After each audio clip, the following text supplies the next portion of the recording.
Hello. हाँ Vishal, good good morning.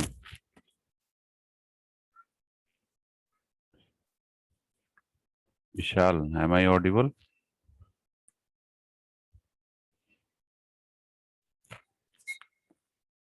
Hello. Yes, sir.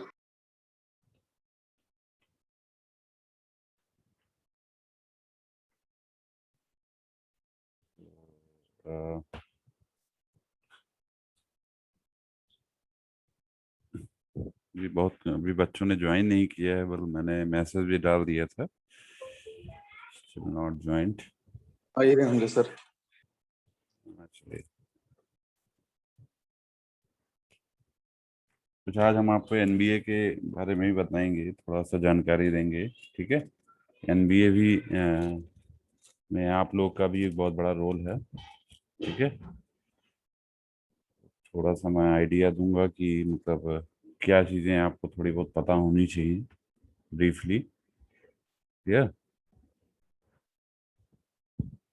और जैसे कि पता है आप लोग को कि हम कॉलेज में ईसी एंड सीएस दो डिपार्टमेंट ने एमबीए के लिए अप्रोच किया है, एमबीए एक्रीडेशन के लिए। ठीक है। एंड इसके रिगार्डिंग हमारे यहाँ 2 साल से प्रोसेस भी चल रहा है, एंड आई थिंक अब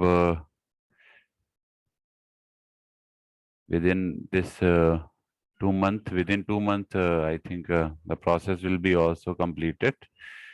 So in view of that, you all need to know about the some basic things like uh, बहुत सारी मीटिंग्स, मतलब बहुत सारी जो है कुछ क्राइटेरियाज हैं जो इसमें फॉलो होते हैं। ठीक है। उसके अलावा स्टूडेंट सपोर्ट है, फीडबैक्स हैं, बहुत सारी चीज़ें हैं जो इसमें हमारी अटैच्ड हैं।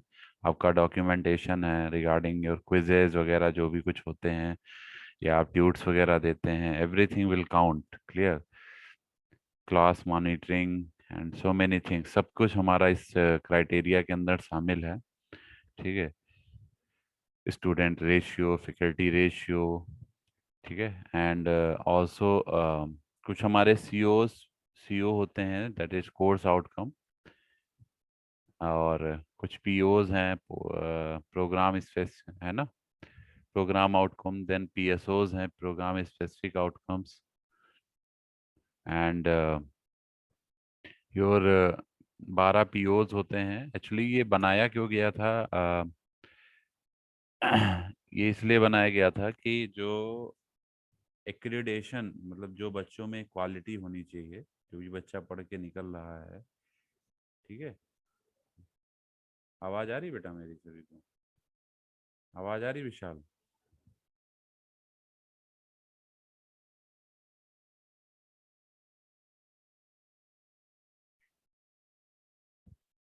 हेलो?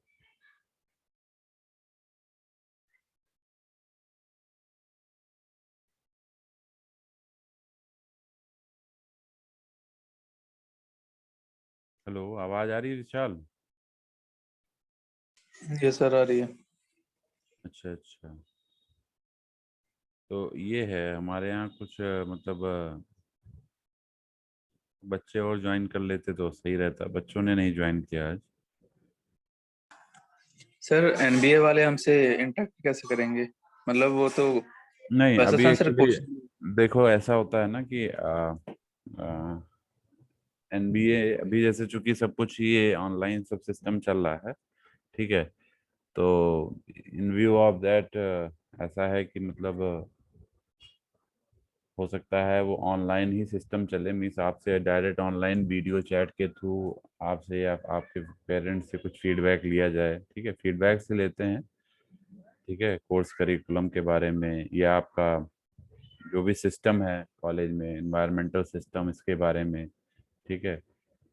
और टीचिंग क्वालिटीज़ हैं, बहुत सारी फैक्टर्स हैं, मैं इसमें मतलब ऐसे क्या एलेबरेट करूं, लेकिन हाँ ये है कि बहुत सारे चीज़ें हैं जो आपसे क्वेरीज होती हैं बच्चों के एंड से, कि कॉलेज में आप पढ़ रहे हैं क्या माहौल है, ठीक है। और उसके अलावा जो है कोर्स करिकुलम कैसा है ना, टीचर्स का कैसा मतलब वो है रिस्पांस, ये सब चीज़ें हैं, ठीक है। और उसके अलावा जो है आपसे कुछ जो स्पेसिफिक चीज़ें हैं, कुछ टेक्निकल चीज़ें वो भी पूछी जाती हैं जो एनबीए के रिगार्डिंग है। जो कोर्स जैसे हम लोग अभी आपको जो ट्यूट्स वगैरह शेयर करते हैं, आपने देखा होगा उसमें सीओज लिखे रहते हैं, आपने विजिट किया होगा। कोर्स आउटकम हम लोग एक सीओ पॉइंट भी दिखते हैं, सीओ एंड बीएल, देखा है ना आपने? बीएल का मतलब होता है ब्लूम्स टेक्सोनोमी, और सीएल जो सीओज होते हैं वो कोर्स आउटकम्स हैं, ठीक है। तो 12 हमारे प्रोग्राम आउटकम्स होते हैं, ठीक है। PSO means program specific outcomes हैं। तो अब ये जो if you talk about the थोड़ा एक मैसेज डाल दो बच्चों को, थोड़ा आप अपने एंड से जो ज्वाइन कर लें, मैंने तो डाला था। तो हेलो?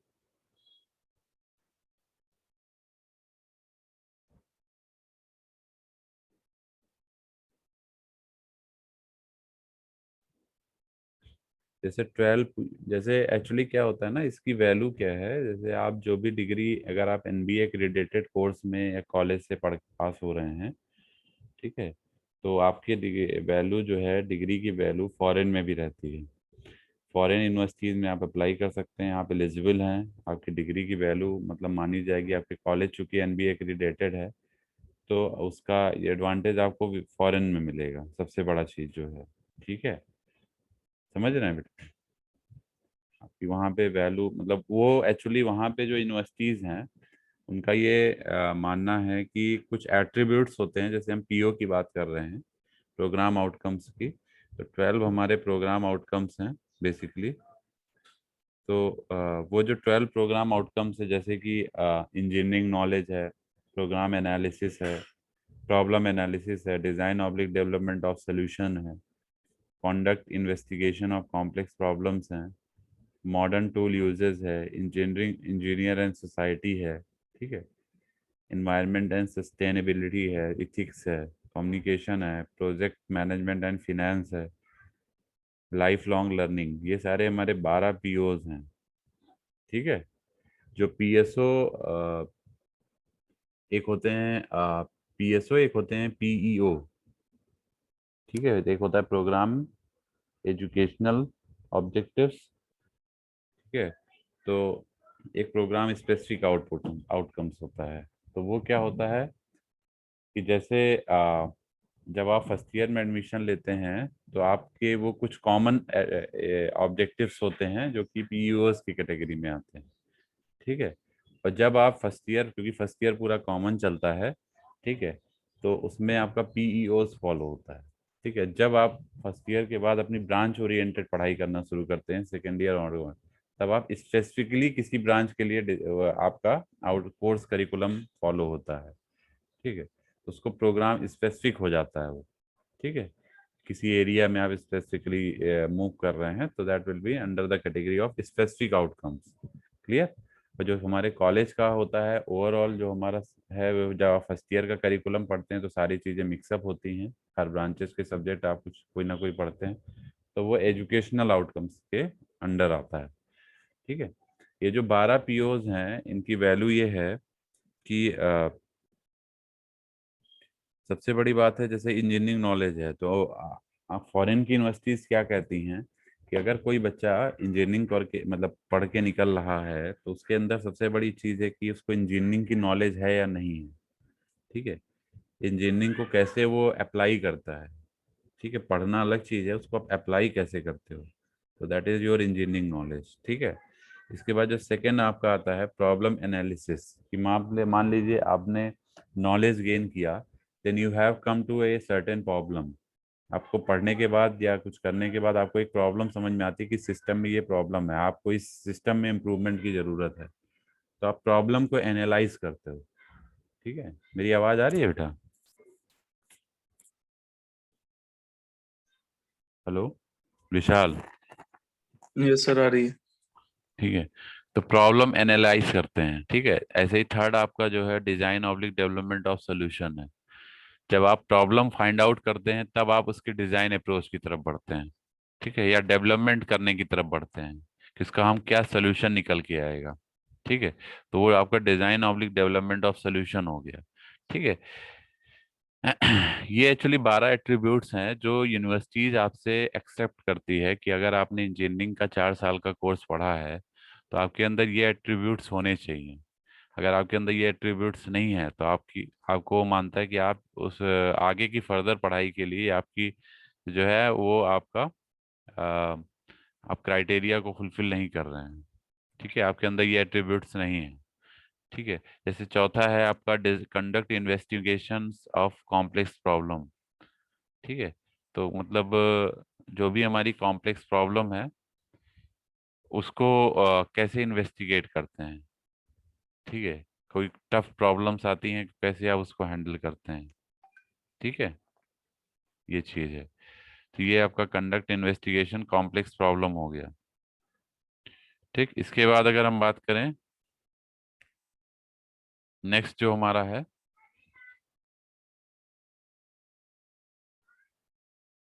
ओके, इसके बाद जो नेक्स्ट हमारा आता है मॉडर्न टूल यूजेस, मतलब आप क्या मॉडर्न टूल यूज कर रहे हैं। जैसे कि आप जो भी कुछ बना रहे हैं, इनोवेटिव अगर कोई काम कर रहे हैं तो उसमें कुछ सॉफ्टवेयर की रिक्वायरमेंट होगी, सम हार्डवेयर विल आल्सो इनकॉर्पोरेट। ठीक है, तो दोनों का रोल एक प्ले होता है। ठीक है, तो आप क्या मॉडर्न टूल या मॉडर्न टेक्नोलॉजी यूज कर रहे हैं सिस्टम को डिजाइन करने के लिए।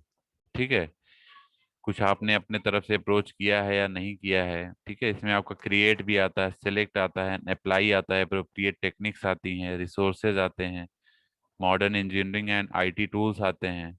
ठीक है, तो ये सब हमारे जो हैं, ये सब हमारे कुछ इंपॉर्टेंट पार्ट हैं जो इस आपके मॉडर्न टूल यूजेस में, ठीक है, एकम्प्लिस्ड होते हैं। देन आपका जो नेक्स्ट है that is engineering and society. Engineer and society, engineer and society क्या है कि अगर आपने इंजीनियरिंग नॉलेज गेन किया है तो आप सोसाइटी को क्या कंट्रीब्यूट कर रहे हैं। Are you getting my point?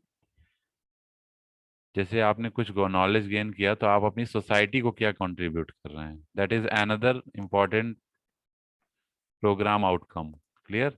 बहुत इंपॉर्टेंट है कि आप सोसाइटी को क्या दे रहे हैं। क्या आपने पढ़ाई इसलिए की है कि सोसाइटी को कोई कंट्रीब्यूशन ना कर पाए, तो उस पढ़ाई का कोई मीनिंग नहीं है, उस इंजीनियरिंग पढ़ाई का कोई मीनिंग नहीं है। If you are not able to contribute your society in which domain you are studying, clear. So that is very important. अब सेवेंथ जो हमारा टोटल 12 पीओज होते हैं जो आपको पता होने चाहिए, ये नेट पे भी अवेलेबल है, आप डालेंगे 12 प्रोग्राम आउटकम्स तो आपको सीधे 12 पीओज वो डिफाइंड होते हैं। ऐसा नहीं कॉलेज लेवल पे चेंज होता है। ये हमारी अमेरिका की यूनिवर्सिटी ने, मतलब ये एक्रेडिटेशन बोर्ड ने इसको डिफाइन किया हुआ है, ठीक है। वहाँ सभी जगह यही पीओज 12 पीओज फॉलो होते हैं। हाँ, पीएसओ आप चेंज कर सकते हैं, पीईओ चेंज कर सकते हैं, ठीक है, ये सब आप चेंज कर सकते हैं। लेकिन आप कॉलेज ये पीओज नहीं चेंज कर सकते, पीओज हमारे फिक्स हैं, ठीक है। इसके बाद आता है आपका इंजीनियरिंग एंड सोसाइटी, ये मैंने बता दिया। फिर एनवायरनमेंट एंड सस्टेनेबिलिटी है कि अगर आपने कोई चीज़ नॉलेज गेन करी है, आपने इंजीनियरिंग की पढ़ाई करी है, तो आप अपने इन्वायरमेंट के लिए क्या कर रहे हैं। ऐसा ना हो कि आप कुछ ऐसी चीज़ बना रहे हैं इंजीनियरिंग नॉलेज गेन करने के बाद, लाइक बॉम्ब या something else, like terrorist activity में इन्वॉल्व होते हैं, कि आप जो है इन्वायरमेंट को हार्म कर रहे हैं, तो that will be very much dangerous. Getting my point. जैसे आजकल क्या होता है, इलिटरेसी की वजह से या अनएम्प्लॉयमेंट की वजह से ऐसा होता है कि लोगों के पास नॉलेज है लेकिन वो नॉलेज कहीं ना कहीं गलत रास्ते पे जा रहा है। It means it is harming the environment, ठीक है। सो हमारा जो एनवायरनमेंट है उसको हार्म कर रहा है। अभी जो बच्चों ने ज्वाइन किया है इनको भी मैं बता दूं, थोड़ा सा ब्रीफिंग दे रहा हूँ मैं एनबीए के रिगार्डिंग। एनबीए की कुछ क्राइटेरियाज होते हैं, लाइक जो आपको भी पता होने चाहिए, सारे बच्चों को जितने भी हैं, क्योंकि आपसे भी टीम क्वेश्चन करती है जब हमारे यहाँ विजिट के लिए टीम आएगी कॉलेज में। तो बच्चों से भी कांटेक्ट होता है, ठीक है, उनके पेरेंट्स से भी कांटेक्ट होता है, फीडबैक लिए जाते हैं इंफ्रास्ट्रक्चर के बारे में, कोर्स करिकुलम के बारे में, ठीक है, टीचिंग क्वालिटीज़ जो भी आपके टीचिंग मेथड्स फॉलो हो रहे हैं उसके बारे में, बहुत सारी चीज़ें जो भी क्वेश्चंस उनके रेज होंगे उसके आपको आंसर करने होते हैं, ठीक है। इसके अलावा एनवायरनमेंट के बारे में, कॉलेज का इंफ्रास्ट्रक्चर कैसा है, बहुत सारे फैक्टर्स हैं, ठीक है। और इसी में आपका कुछ हम अभी जो डिस्कस कर रहे हैं, पीओस डिस्कस कर रहे हैं, प्रोग्राम आउटकम्स, जो कि आपके इसी एनबीए क्राइटेरिया का पार्ट है। एक्चुअली जो फॉरेन में हमारा यूनिवर्सिटी है, दैट एक्रेडिटेशन बोर्ड हमारा, वहीं से ये एक्चुअली स्टार्ट हुआ अमेरिका में, ठीक है। तो उन्होंने क्या इसको बताया कि मतलब जो भी हमारे बच्चे किसी कॉलेज या यूनिवर्सिटी से पास होते हैं उनके अंदर ये इतने एट्रीब्यूट्स होने चाहिए। सिर्फ पढ़ाई करके पास होना ही इम्पोर्टेंट नहीं है, some attributes should also follow into the students, ठीक है। वो एट्रीब्यूट्स हैं जो हम आपको बता रहे, जैसे प्रोग्राम आउटकम्स हैं। तो आपका जो करिकुलम चल रहा है, जो आप पढ़ाई कर रहे हैं, उसके 12 पीओज हैं जो कि डिफाइंड है, वो आपको मालूम होने चाहिए, ठीक है।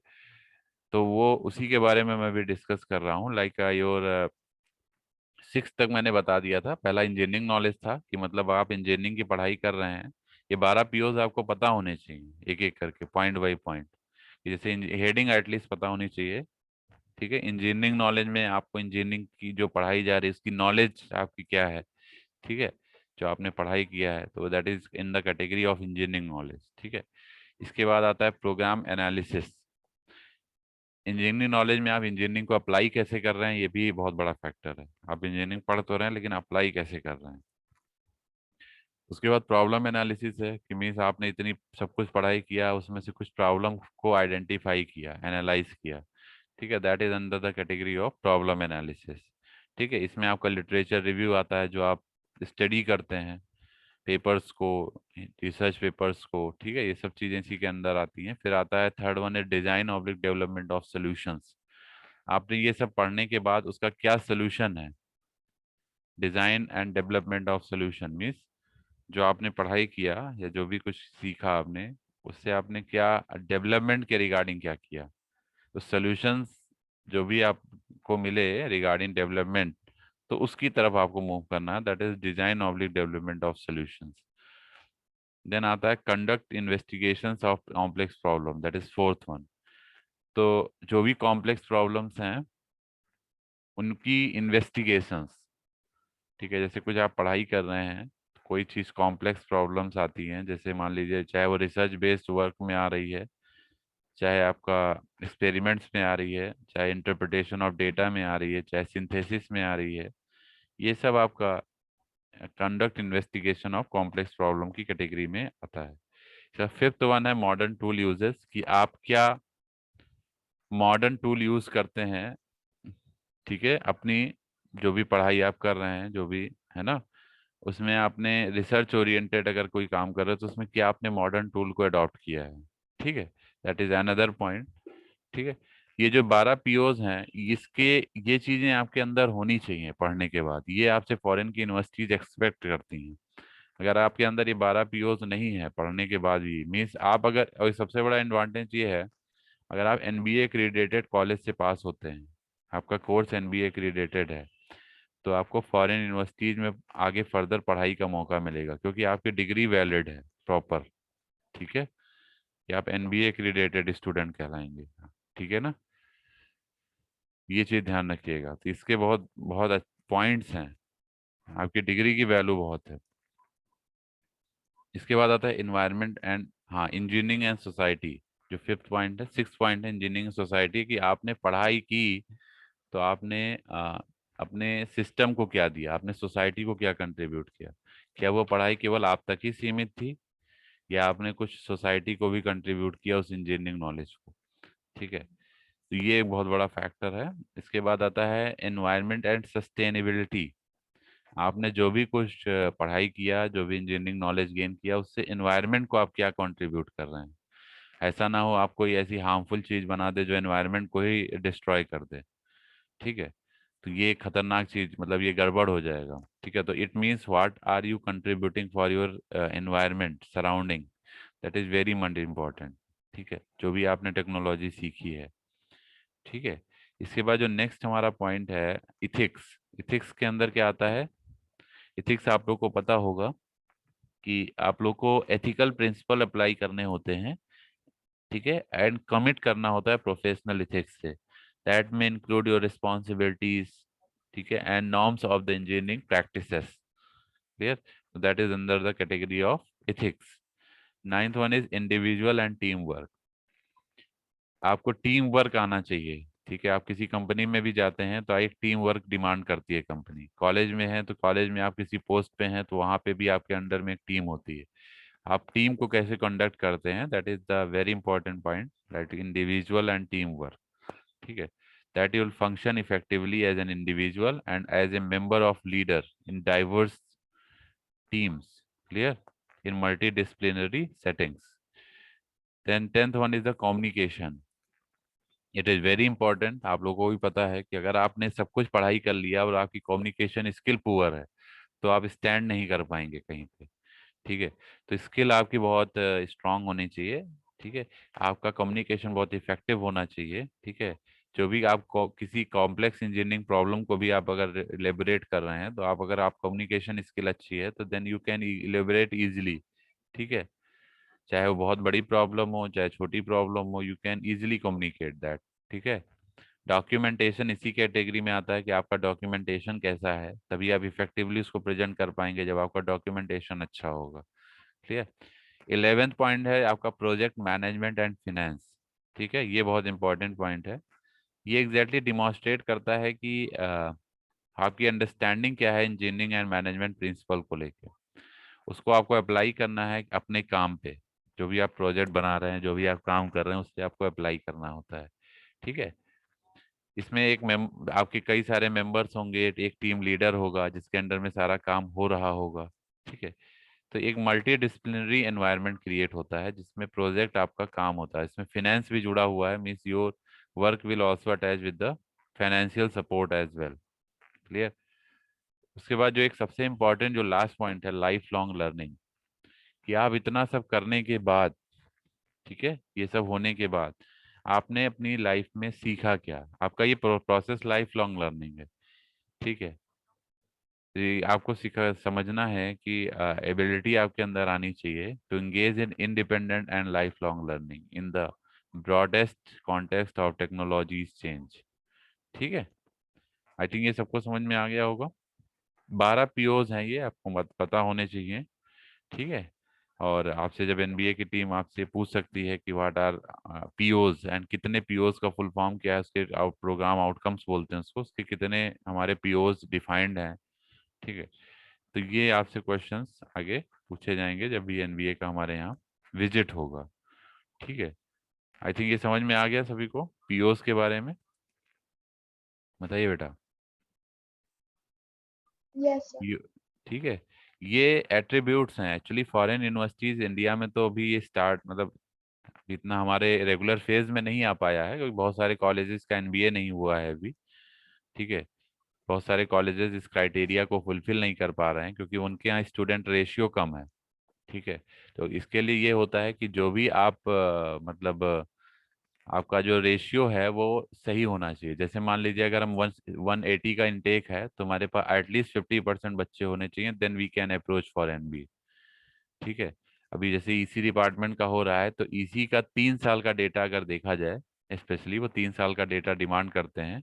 अगर आज के डेट में हम एनबीए के लिए जाते हैं तो इससे पहले का 3 साल का डेटा, आज का डेटा मिला के, इस फाइनेंशियल ईयर का डेटा मिला के 3 इयर्स का डेटा हमारा होना चाहिए, ठीक है।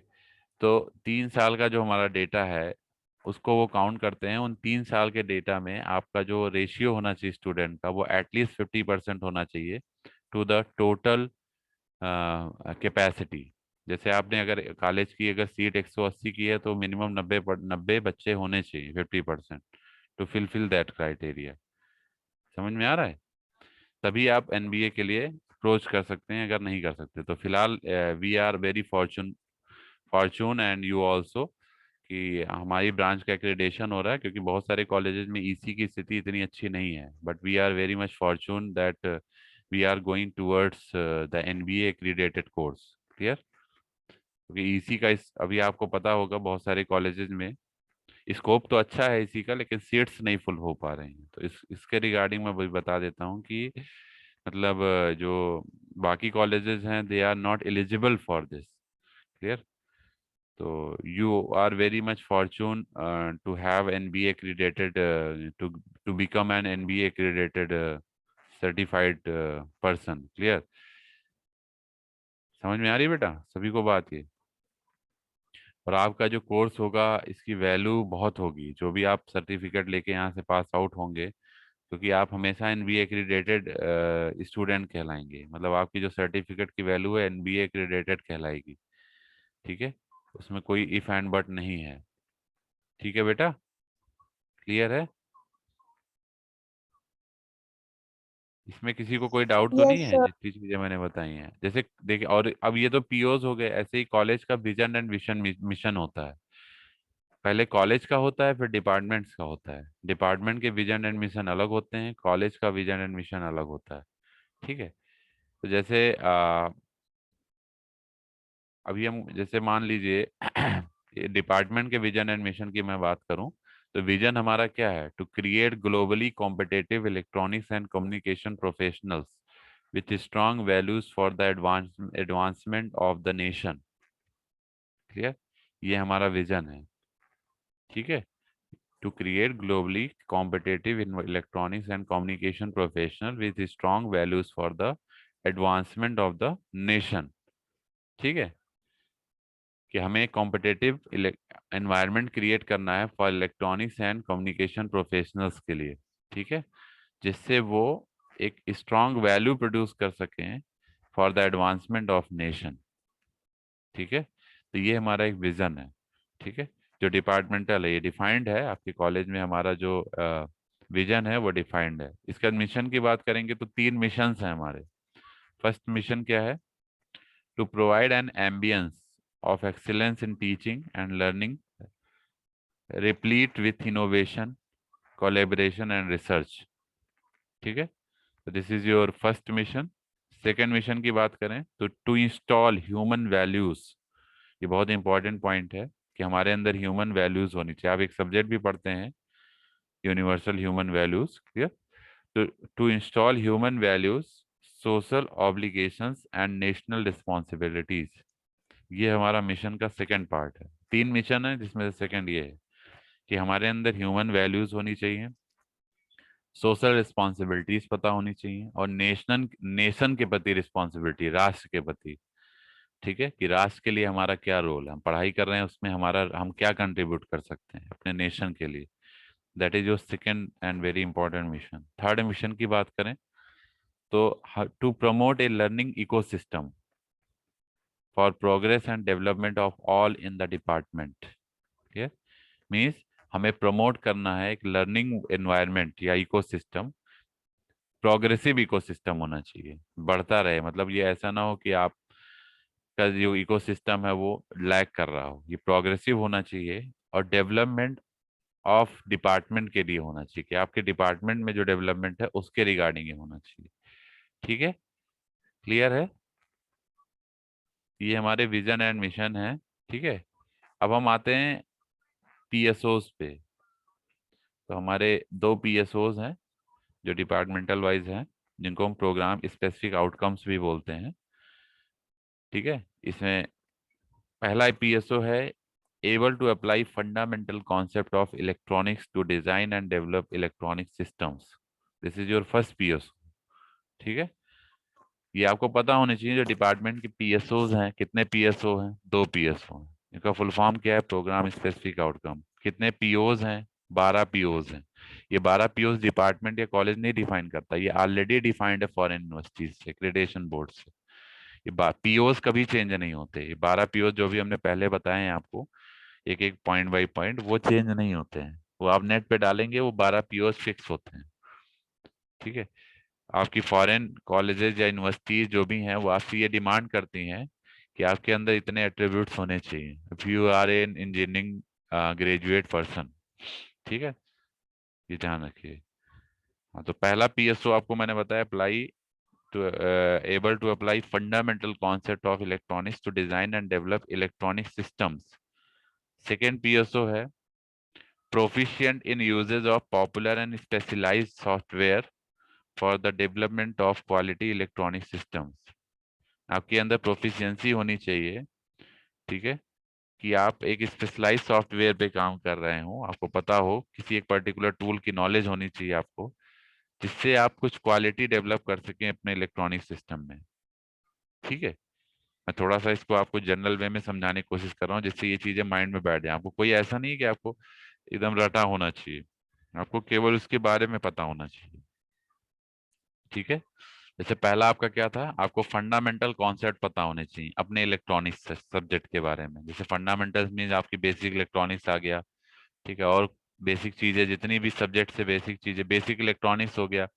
किसी भी सब्जेक्ट का आपको बेसिक फंडामेंटल पता होने, अपनी ब्रांच का फंडामेंटल पता होना चाहिए कि इलेक्ट्रॉनिक्स एंड कम्युनिकेशन का क्या मतलब है। ठीक है, तो फंडामेंटल कॉन्सेप्ट पता होना चाहिए, आप उसको कहाँ अप्लाई करते हैं ये पता होना चाहिए। ठीक है, हम कहाँ अप्लाई कर सकते हैं। ठीक है, डेवलप करने के लिए आपको इलेक्ट्रॉनिक सिस्टम, आपको ये चीजें मालूम होनी चाहिए। ठीक है, इसके बाद आते हैं पीईओस, दैट इज हमने बताया था। प्रो पीएसओ जो होते हैं वो आपके सेकेंड ईयर ऑनवर्ड फॉलो होते हैं। और जो पीईओ होता है, जिसको हम बोलते हैं प्रोग्राम एजुकेशनल ऑब्जेक्टिव, ये आपका जो होता है, ये आपका फर्स्ट ईयर में बच्चों के लिए फॉलो होता है, क्योंकि फर्स्ट ईयर का कोर्स करिकुलम सभी के लिए कॉमन होता है। आप हर ब्रांच के सब्जेक्ट पढ़ते हैं। ठीक है, किसी भी ब्रांच का बच्चा हर सब्जेक्ट को पढ़ता है, तो वहाँ पीईओस फॉलो होता है। जब आप सेकेंड ईयर से अपनी ब्रांच स्पेसिफिक पढ़ाई करते हैं तो पीएसओ फॉलो होता है, प्रोग्राम स्पेसिफिक आउटकम्स। ठीक है, वो ब्रांच वाइज हो जाते हैं। वो सारी ब्रांचेज में जो भी सीएस का होगा उसके लिए पीएसओ अलग होगा, ईसी का बच्चे के लिए पीएसओ अलग होगा, आईटी के लिए अलग होगा। ठीक है, अगर जो भी कोर्सेज हैं। ठीक है, तो पीईओ जो आप फर्स्ट ईयर के राउंड में फॉलो होते हैं, दैट इज 4 पीईओ। पहला पीईओ है to be able to identify and apply domain specific knowledge to provide solution to real world problems. ठीक है, सेकेंड पीईओ है to become an ethical professionals who is aware of synergy between development and environment for the betterment of society। Third PEO है to be willing to learn and adapt the ever evolving technology through higher education। ठीक है, fourth PEO है to be a team player who has respect and considerations for all team members। ठीक है, ये हमारे 4 पीईओज हैं जो आपको मालूम होने चाहिए। यही हमारे, हाँ अब हम आते हैं सीओज पे, कोर्स आउटकम। आपने देखा होगा ट्यूट जो हम सबमिट देते हैं आपको, उसमें एक लास्ट में सीओज, ऊपर जो है सीओज लिखा होता है, आपने देखा होगा। Course outcome CO1 CO2, tweet 1 है तो हम CO1 दिखा रहे हैं, ट्यूट 2 है CO2, ट्यूट 3 CO3। ठीक है, तो जैसे 5 सीओज हैं, ठीक है, तो हमारे सपोज 5 हमारी यूनिट्स हैं, तो हम 5 यूनिट से 5 सीओज को जनरली मैप कराते हैं। तो हमारे जो टॉपिक्स हैं वो सीओज हम लोग डिफाइन करते हैं, सब्जेक्ट फैकल्टी, अपने जो भी सब्जेक्ट की फैकल्टी है। ठीक है, तो हर यूनिट से एक सीओज बनते हैं, कॉमन सीओज, कोर्स आउटकम, जो कि उस यूनिट से मैप करना चाहिए, उस टॉपिक से मैप करना चाहिए, जो भी टॉपिक्स आपके कवर हो रहे हैं उस यूनिट में। ठीक है, तो हमारे 5 सीओज हैं, हर सब्जेक्ट के लिए अलग अलग होंगे। मेरे सब्जेक्ट में अलग हैं सीओज, दूसरे सब्जेक्ट में अलग हैं। ठीक है, कंट्रोल सिस्टम में अलग हैं, तो इस तरीके से सब में अलग अलग सीओज हैं, इसको हम कोर्स आउटकम्स बोलते हैं। ठीक है, आपने जनरली देखा होगा कि जो सीओज हैं हम यूनिट वाइज हम बनाते हैं। जैसे अगर पहली यूनिट है, ठीक है, तो उससे पहली यूनिट का सीओ होगा, दूसरी यूनिट है तो दूसरी यूनिट का सीओ होगा, तीसरी यूनिट है तो तीसरी यूनिट का सीओ होगा। समझ में आ रहा है बेटा? Hello,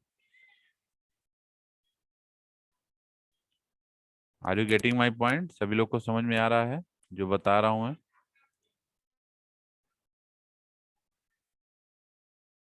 yes sir. ठीक है, तो ये कुछ एट्रीब्यूट्स हैं जो आपको मालूम होने चाहिए, जरूरी भी हैं।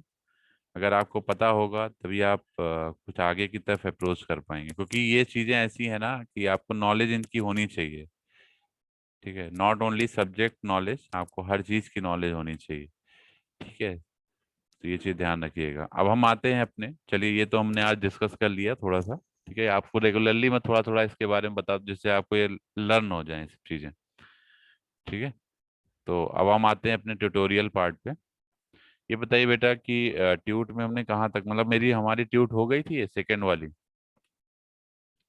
सेकंड ट्यूट डिस्कस हो गई थी? नहीं सर। नहीं। सेकंड ट्यूट तो हमने करा दिया था, अब इसमें बचे हैं क्वेश्चंस। एक मिनट रुकिएगा।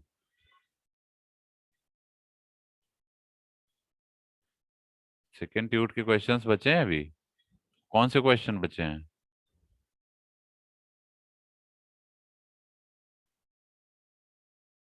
हेलो, बताइए बेटा कौन सा क्वेश्चन बचा है सेकंड ट्यूट में? मेरे ख्याल से तो मैंने करा दिया है आप लोग को, अभी पीछे 20 में जो टर्म हो था। गया था सर। हाँ वही मैं कह रहा हूँ, ये क्वेश्चन सारे हो गए हैं। क्लियर? ये ज्यादातर तो हमने क्लास क्लास में ही करा दिए थे, तो मुझे नहीं लगता है कि कुछ बचा है इसमें। ये वाला क्वेश्चन हो गया था 14th वाला?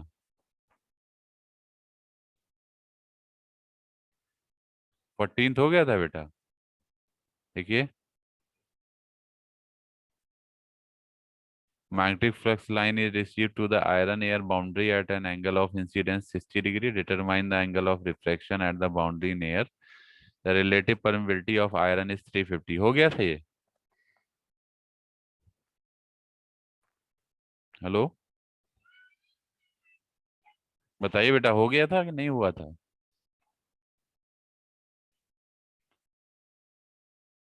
हेलो, सर बता दीजिए एक बारी न्यूमेरिकल। ये वाला, अच्छा इससे पहले बाकी ये दोनों तो हम क्लास में करा ही चुके हैं।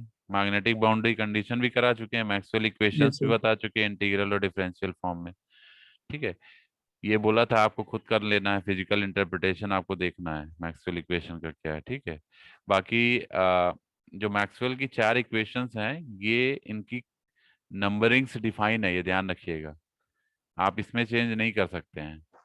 जैसे first equation, second equation, third equation, fourth, इनका जो ऑर्डर है वो सेम है। ठीक है, ये नहीं कि आप इसको रैंडमली लिख देते हैं, रैंडमली नहीं लिखेंगे। जो हमने डेरिवेशन वगैरह जब कराया था आपको सारी इक्वेशंस का, तो जो हमने ऑर्डर बताया था उसी ऑर्डर में आपको फॉलो करना है। ठीक है, clear? First, second, third and fourth, क्योंकि उसी ऑर्डर में मैक्सवेल इक्वेशंस डिफाइन है। तो आपसे एग्जाम में कैसे ऐसे ही पूछ लिया जाता है, डिफाइन मैक्सवेल फोर्थ इक्वेशन। तो फोर्थ में आप ऐसा नहीं कि आप अपना कोई ऑर्डर फोर्थ बता रहे हैं, तो आपको पता ही नहीं चलेगा फोर्थ इक्वेशन है क्या। तो फोर्थ, थर्ड, सेकंड, फर्स्ट क्या है, उनका सीक्वेंस डिफाइंड है। तो आपको उसी सीक्वेंस में ही आंसर देना है। Getting my point? ठीक है, तो ये ध्यान रखिएगा। तो जिस ऑर्डर में हमने डेरिवेशंस कराए उसी ऑर्डर में आप। अब हम लोग आते हैं कि ये वाला जो हमारा क्वेश्चन है जिसकी मैं बात कर रहा हूँ, दैट इज 14th। 14th में करा देता हूँ, 1 मिनट वेट करिएगा। इसमें देखिएगा क्वेश्चन में क्या दिया है, magnetic flux line is receive to the iron air boundary. ये एक बाउंड्री है, ठीक है। इस जैसे ये बाउंड्री है हमारी, ये बाउंड्री पे क्वेश्चन ही है आपका। जो बाउंड्री हमने कंडीशंस निकलवाई थी मैग्नेटिक फील्ड में, उसी पे क्वेश्चन है, ठीक है। ये हमने डिराइव भी कराया, आपको भी दिखाएंगे हम आपको, ठीक है। तो magnetic flux line is received, magnetic flux line receive हो रही है कहाँ पे, आयरन एयर बाउंड्री पे। ये आयरन एयर बाउंड्री है ये, जिसपे मैग्नेटिक फ्लक्स लाइन रिसीव हो रही है लाइक दिस, ठीक है। यहाँ पे ये नॉर्मल है और यहाँ से रिफ्रेक्ट हो रही है, ठीक है। ये रिफ्रेक्टेड एंगल है। किस एंगल पे रिसीव हो रही है, इंसिडेंट हो रही है। इंसिडेंट एंगल आपको 60 डिग्री दिया है, तो ये आपका 60 डिग्री हो गया, ये इंसिडेंट एंगल हो गया जो मैग्नेटिक फ्लक्स लाइन रिसीव हो रही, ठीक है। Determine the angle of refraction, refraction angle निकालना है, मतलब ये निकालना है आपको, theta R, refractive angle at the boundary in air. इसका मतलब ये आपकी बाउंड्री एयर है और ये आपकी बाउंड्री क्या है, आयरन है। इसका रिफ्रैक्टिव इंडेक्स मान लीजिए हम म्यू1 ले लेते हैं और इसका म्यू2 ले लेते हैं। क्लियर? सॉरी, रिफ्रैक्टिव इंडेक्स नहीं, परमेबिलिटी। इस मीडियम में इसकी परमेबिलिटी म्यू1 है, इसमें परमेबिलिटी म्यू2 है, ठीक है। इसका relative permeability of iron is 350। Iron की परमेबिलिटी गिवन है 350, तो मतलब म्यू1 आपको गिवन है 350, ठीक है। ठीक है ना। एयर के लिए आपका 1 हो जाएगा, सभी को पता है, ठीक है ना। क्लियर है बेटा? तो आपको क्या करना है, आपको सीधे फार्मूला अप्लाई करना है। फार्मूला क्या अप्लाई करना है, mu one by mu two for magnetic flux boundary condition, mu one by mu two is equal to tan θ1 by tan θ2, ठीक है। म्यू1 बाई म्यू2 की वैल्यू की बात करें तो म्यू1 350 है और म्यू2 आपके लिए 1 है, तो 350 बाई 1 इज इक्वल टू हो जाएगा tan θ1। θ1 की वैल्यू 60 रखेंगे क्योंकि ये θ1 है। tan θ1 मीन्स tan θi, ठीक है, that is 60 upon tan θ2। tan θ2 का मतलब थीटा आर की वैल्यू ऐसे ही रहेगी, ये आपको फाइंड करना है। तो आप क्या tan θr नहीं निकाल पाएंगे, बताइए? थीटा आर नहीं निकाल पाएंगे यहाँ से। tan 60 हो जाएगा √30 अपॉन 350 हो जाएगा, ठीक है। इसको सॉल्व कर लीजिए, उसके बाद थीटा आर जो निकलेगा tan इनवर्स √3 बाई 350, जो आएगा वही डिग्री में आंसर हो जाएगा। कर लेंगे, बताइए? Yes sir. ठीक है। अब इसका हम आपको बता देते हैं, हमने आपको ये पढ़ाया भी है। 1 मिनट रुकिएगा। ये हमने आपको बाउंड्री कंडीशन डिराइव भी कराया है, ये इंपॉर्टेंट भी है। मैं दिखा भी देता हूँ आपको, क्लास में बताया भी था मैंने। ऐसा नहीं मैंने ऐसे फॉर्मूला केवल लिख दिया है, ये मैं आपको क्लास में करा भी चुका हूँ। देखिए,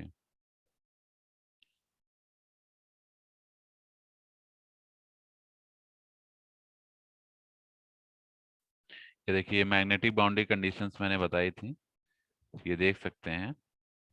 पहले हमने जो बाउंड्री कंडीशन निकलवाई थी नॉर्मल फील्ड के लिए, फिर परपेंडिकुलर के लिए, नॉर्मल कंपोनेंट और परपेंडिकुलर कंपोनेंट।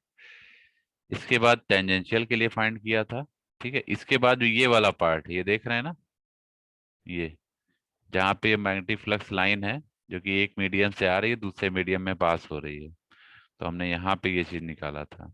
दिख रहा है बेटा? ये देखिए tan θ1 by tan θ2 by is equal to mu one by mu two. दिख रहा है, नहीं दिख रहा है?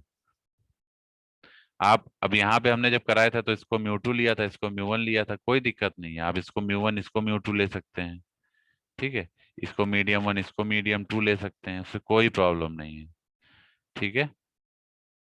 एवरीथिंग इज सेम, क्योंकि चेंज इसलिए नहीं आएगा क्योंकि यहाँ θ1 जब ऊपर है तो μ1 ऊपर है, θ2 नीचे है तो μ2 नीचे है, तो इससे कोई दिक्कत नहीं आएगी। आप इसको tan θ2/tan θ1 = μ2/μ1 भी लिख सकते हैं, और सिमिलरली आप उस तरह से भी लिख सकते हैं। आई थिंक समझ में आ गया बेटा सभी को, कोई दिक्कत? बाकी सारे क्वेश्चंस इसमें मैंने क्लास में ही करा दिए थे, ठीक है। आई थिंक अब कोई डाउट नहीं होगा इस ट्यूटोरियल में, ठीक है। अब हम ऑनवर्ड, जो इसके आगे हमारा जो पार्ट है वो ट्यूटोरियल 3 है, ठीक है। क्या है? Tweet third. ट्यूट थर्ड की मैं बात करूं तो मैं आपको दिखा देता हूं, आज मैं इसको शेयर भी कर दूंगा आपके क्लास में, ठीक है। क्योंकि अब थोड़े बहुत टॉपिक हमने करा दिए हैं, तो आप you may eligible to do this, ठीक है।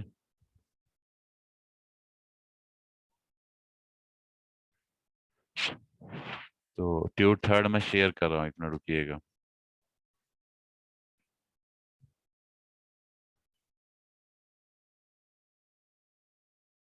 ये दिख रहा है सभी को? ट्यूट थर्ड दिख रहा है बेटा? Yes hello, sir. ये देखिए जो मैं सीओज की बात कर रहा था ना, ये देखिए सीओ लिखा रहता है, ये देखिए कोर्स आउटकम, इसको बोलते हैं कोर्स आउटकम। ये 3 का मतलब है थर्ड यूनिट, मतलब थर्ड सीओ है। हमने बताया था ना, हर यूनिट के रिस्पेक्टिव हम एक सीओ डिजाइन करते हैं, ठीक है। तो जो कि थर्ड यूनिट है, तो हमने जनरली थर्ड सीओ हमारा ये है, ठीक है। तो यही हम बार बार बता रहे थे आपको। ये बीएल का मतलब होता है ब्लूम्स टेक्सोनॉमी। ये भी आपका एक पिरामिडिकल स्ट्रक्चर है, नेट पे अवेलेबल है, आप लोग देख भी सकते हैं। कि ब्लूम्स लेवल डिफाइन करता है कि आपका जो क्वेश्चन है उसका क्या लेवल है, ठीक है। किस लेवल पे आता है उस ब्लूम टेक्सोनॉमी में, फर्स्ट लेवल पे, सेकंड लेवल पे, थर्ड लेवल पे, तो उस हिसाब से ब्लूम्स लेवल डिफाइन होते हैं, ठीक है। जैसे मान लीजिए फॉर एग्जांपल हमने जैसे ये कोई क्वेश्चन डिफाइन या बेसिक फॉर्म में है, उसको हम जनरली फर्स्ट लेवल डिफाइन करते हैं, ठीक है। लेकिन जब कोई क्वेश्चन में थोड़ी सी कॉम्प्लेक्सिटी थोड़ी सी बढ़ जाती है, तो उस सेकेंड लेवल पे चला जाता है, ठीक है। उसके बाद ऐसे ही अगर आपका न्यूमेरिकल पार्ट आ गया, किसी चीज से अटैच हो गया, या डेरिवेशन टाइप का कुछ आ गया, तो वो हम जनरली थर्ड में रखते हैं। तो इस तरीके से हमारा मतलब ये डिफाइंड लेवल्स हैं जो फॉलो होते हैं। आप नेट पे देखिएगा, ब्लूम्स टेक्सोनॉमी मिल जाएगा आपको। तो देखिए इसमें पहला क्वेश्चन है, explain antenna radiation pattern HPBW and FNBW। Radiation pattern हमने आपको एक्सप्लेन किया था, बताया था ना रेडिएशन पैटर्न क्या होता है, बोलिए। रेडिएशन पैटर्न बताया था ना, जब हमने आपको एक डायग्राम बना के बताया था, इस तरीके से कुछ बनाया था डायग्राम, देखिए। ये हमारी मेन लोब थी, ये साइड लोब्स थी, याद आ रहा है? बोलिए। Yes sir. जो रेडिएशन पैटर्न, ठीक है, तो इसको रेडिएशन पैटर्न बोलते हैं, ठीक है। उसमें आपको फिर ये भी चीजें बतानी है, HPBW क्या है, FNBW क्या है। HPBW को क्या बोलते हैं? Half power beam width. इसी में मैंने बताया था आपको हाफ पावर बीम विड्थ और फर्स्ट नल बीम विड्थ, ये भी बताया था, याद आ रहा है बेटा? हाफ पावर बीम विड्थ हमने बताया था बिल्कुल सेंटर में होता है, 50% पे लाई करता है मेन लोब से। मेन लोब है ये, इसमें 50% के अराउंड हमारा हाफ पावर बीम विड्थ होती है, और ये FNBW थोड़ा और नीचे होती है, ठीक है। इस दोनों हमने डेफिनेशंस भी लिखवाई हैं आपको, HPBW एंड FNBW की, आप देखिएगा, ठीक है। अगर आपको 1 मिनट में शो भी कर सकता हूँ, अगर आप चाहेंगे तो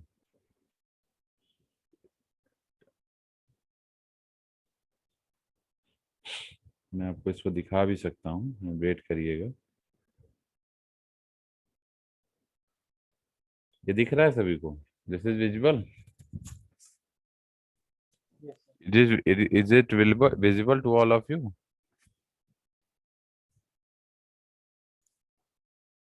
हेलो, दिख रहा है सभी को रेडिएशन पैटर्न? ये रेडिएशन पैटर्न है, देख सकते हैं। ये डायग्राम आपको बनाने होंगे, दोनों डायग्राम आप बनाएंगे, ये भी है, ये भी है।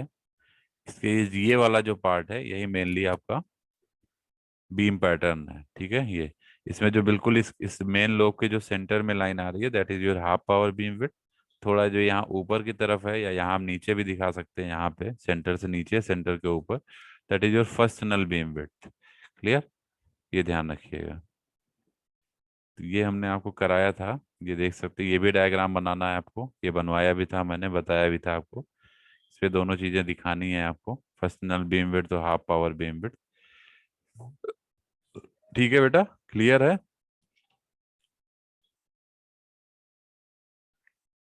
तो ये आपका हो गया रेडिएशन पैटर्न पे बेस्ड क्वेश्चन। अब हम नेक्स्ट क्वेश्चन की बात करते हैं। एक मिनट।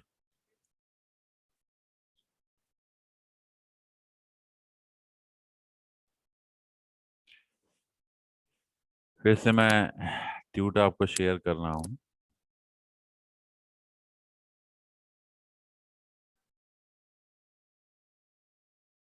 तो ये पहला क्वेश्चन हो गया। सेकंड क्वेश्चन आप देखिए। हाँ, ट्यूट आप लोग को सेकंड वाला भी आप सबमिट कर दीजिएगा। क्रिएट कर दे रहे हैं असाइनमेंट फोल्डर, उसी में आपको सबमिट कर देना है, ठीक है? जैसे सेकंड क्वेश्चन देखिए, what is meant by radiation pattern of an antenna. Radiation pattern क्या होता है एंटीना का? अभी मैंने रिसेंटली आपको पढ़ाया है रेडिएशन पैटर्न क्या होता है एंटीना का। ठीक है, इसके बाद है draw and explain the block diagram for antenna radiation pattern measurement. ठीक है, इसके बाद आपको क्या करना है? ड्रॉ करना है इसका एंड एक्सप्लेन करना है block diagram for antenna antenna radiation pattern measurement के लिए। कैसे आप उसको मेजर करेंगे रेडिएशन पैटर्न को। ठीक है, पहला वाला जो क्वेश्चन था, इसमें आपको H P B W F N B W define करना था। दूसरे वाले क्वेश्चन में आपको बताना है कि रेडिएशन पैटर्न एंटीना का होता क्या है।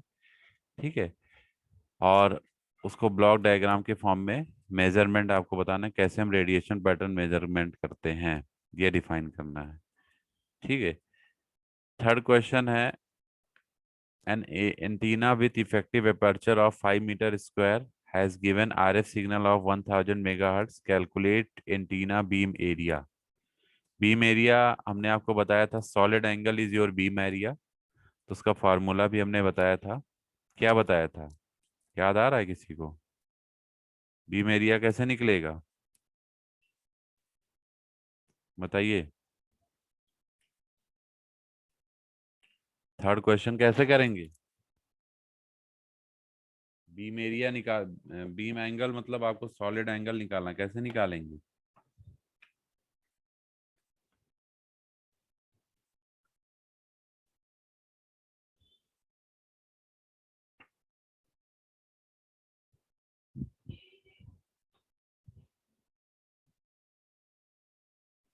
कैसे निकलेगा ये, बताइए।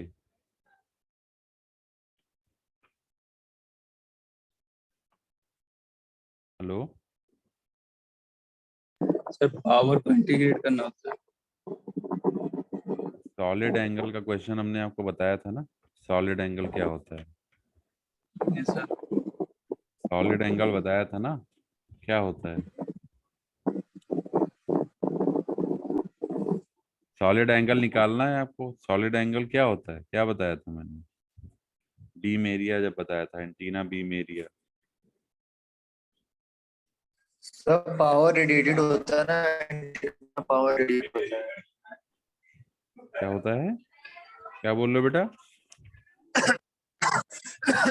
सर ये होता है sir, power radiated by antenna P theta maintain maximum value होता है, वो जीरो होता है। अच्छा, आंसर जरा बताओ क्या आएगा बता रहा आंसर?